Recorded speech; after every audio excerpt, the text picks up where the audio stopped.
zone humanitaire sûre, qui n'a été sûre que pour les génocidaires, et qui a permis aux génocidaires de repartir se réfugier tranquillement au Zaïre. Ça a été la deuxième période de notre opération.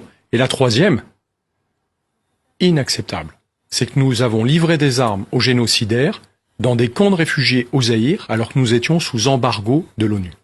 Alors, vous l'expliquez très bien, vous le dites d'ailleurs dans votre livre, et je le répète, l'opération turquoise, il y a eu un aspect humanitaire, mais il y a eu aussi ces épisodes sombres. Vous parlez donc du fait que des génocidaires hutus ont pu fuir vers le Zaïre. Vous dites même, on a protégé leur fuite, et puis vous revenez sur cette livraison d'armes. Comment vous l'avez su ?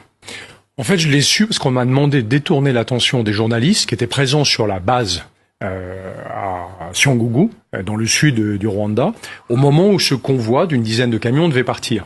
Et c'est en me demandant de détourner l'attention des journalistes que j'ai compris que c'était un convoi d'armes. Et le soir, au débriefing, j'ai été effaré des arguments qu'on nous a servis pour justifier cette livraison d'armes, qui étaient en gros, il faut donner des signes d'apaisement aux soldats du gouvernement, parce que sinon ils pourraient se retourner contre nous. Comme si en réarmant des soldats, on les rendait moins dangereux. Je souligne quand même une chose, c'est que dans toutes ces actions, et dans mon témoignage, en aucun cas je ne mets en cause mes compagnons d'armes. Ils ont fait ce qu'ils pouvaient de manière très professionnelle. Alors justement, vous le dites, certains officiers ont contacté le plus haut sommet de l'État, ont essayé de faire passer le message que c'était pas une bonne idée de livrer des armes à de potentiels génocidaires dans ces camps, au Zaïre, l'actuelle RDC.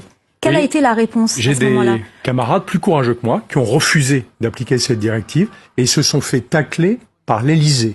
C'est-à-dire que le sujet est remonté jusqu'à l'Élysée, parce que c'est l'Élysée qui décide en France de ces opérations. Nous étions en gouvernement de cohabitation, donc il y avait forcément une collision avec une partie du gouvernement de cohabitation.